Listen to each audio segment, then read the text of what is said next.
I believe you released an album. It's not available anymore. What we know. Yeah. So after that, because like you say, you try out different stuff. So when for Do Hollywood, when did it click, so to say? When did you found? Was it a song maybe? Was it? I think that when we wrote, I think I wrote "I Want to Prove to You" kind of around the same time where Michael wrote "As Long as We're Together," and those to me feel like the strongest representations of maybe the record or something. I think that we wrote those, and yeah, it set the tone for the rest of the writing process. And then when we went to Rado's and recorded everything, it was just the sound of his studio. Yeah, and also like and his influence, like just kind of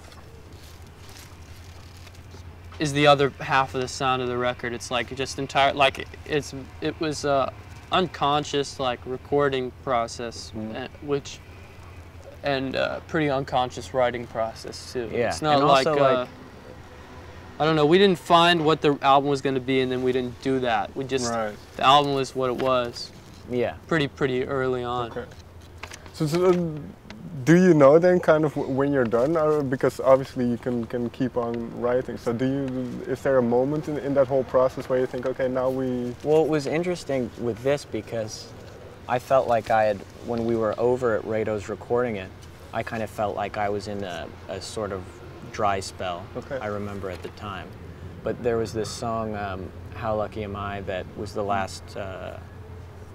We didn't have a demo for it when we went there, and we kind of needed one more song, and it was either going to be that one or another one, and we decided on that one when I just kind of played it on piano and sent Rado a voice memo of it, and he was like, "We got to do it, and we got to do it like this," you know. But yeah, I think when we were over there, we didn't really have other songs. Okay. But after we recorded it, that's when we kind of started writing pretty heavily again. But and what are you noticing now then? Because you said that, well, oftentimes artists say a certain album is kind of a snapshot of a period in time. So what do you notice about what you're writing now? Is it completely different already? Or? Well, it's kind of like I feel like we're zeroing in on an aspect of our sound that we only really touched on. Okay. And it's different for both of us. Like the song "Frank" is kind of like not very much like the other songs on the record to me, or like the middle section of "I Want to Prove to You," where it's just piano and strings. Those are parts that are more like show tunesy or something, but I think it's also like and that's something that I'm doing a lot more of. And the songs that like kind of what he said, but it's more like a lot of those songs, like half the song is one style, the other half of the song is another style, and it's like more like the rock songs will be rock songs, and then the you know those musically songs are going to be like full on, you know, and then the classical type stuff will be like pretty full on, and then yeah, it's going to all be of it. It's just like more confident and focused, and like. Because I feel like, you know, we were kind of like... And crafting the songs instead of just like letting it all go, you know? Yeah.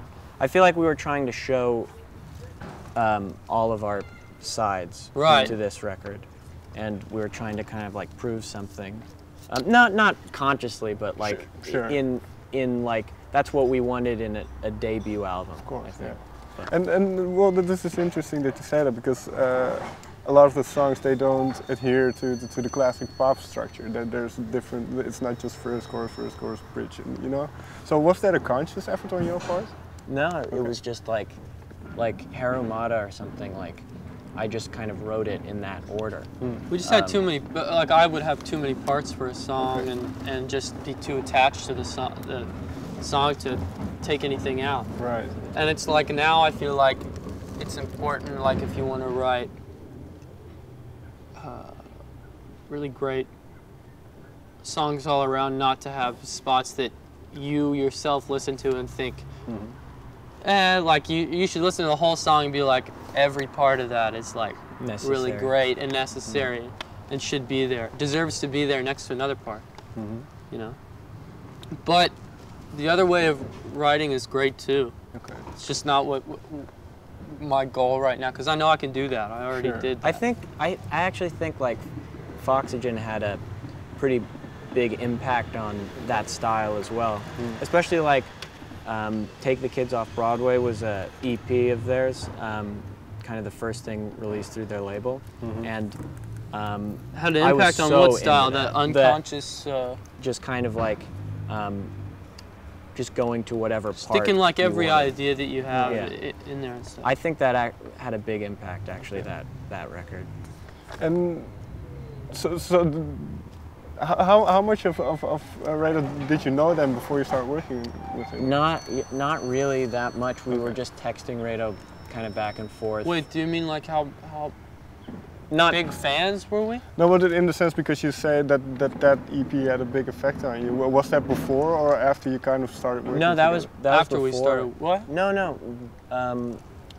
They were just texting and stuff like that, and Radar would show us music and stuff. No, but we were like big fans of them before we got to know them. Right. Okay. If that was the question. Yeah. Okay. And well, finally then, the album is called Do Hollywood. When in the whole process did that title pop up? I made a Photoshop picture or whatever of. Thought I did. No, did it? Oh, maybe. I made that. Oh, you did? Yes. Okay, sorry. That's called. That's called psychosis.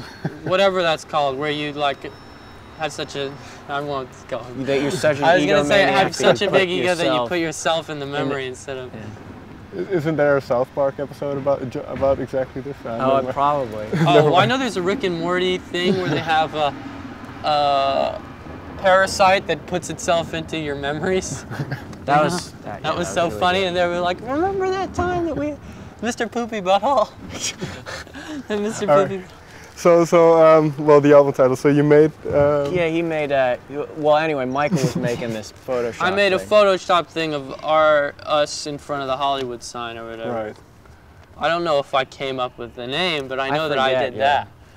But we were.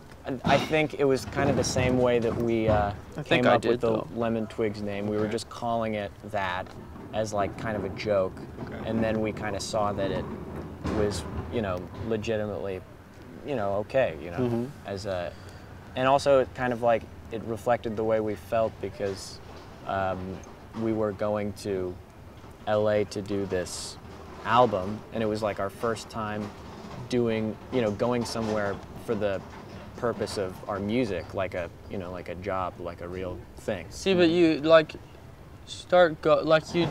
you call something as a joke or whatever, and then you have to do a bunch of interviews where you talk about it, and your songs, you do them unconsciously like that, and then you have to do like a bunch of things where you explain what they are and everything. But it's like, that's why I think part of the reason why we're into being more conscious about what we name things and what we write, because you get like, well, what do I explain about that? It's like, fucking, maybe I should be a little more serious about, what I'm doing. That way it feels like this is a legitimate thing. Like, but I mean, we were thinking about like the fact that we,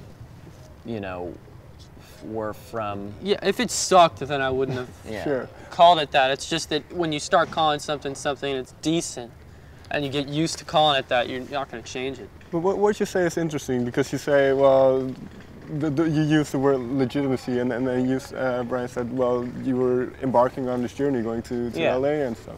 So, how much has your life changed, and then in the past year or so, and where does the ambition lie? Because you come from a family of musicians, so what is the? Well, I mean, it's really nice to have people paying attention, which we really kind of relied on the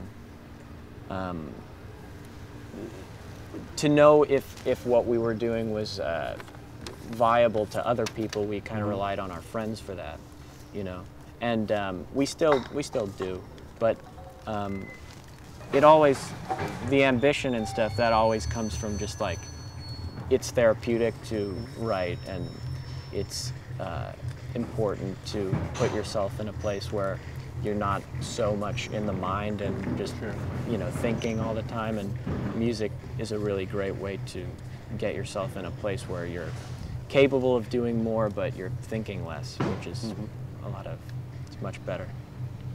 Okay. Thank you very much for your time. Oh, thank Thanks. you.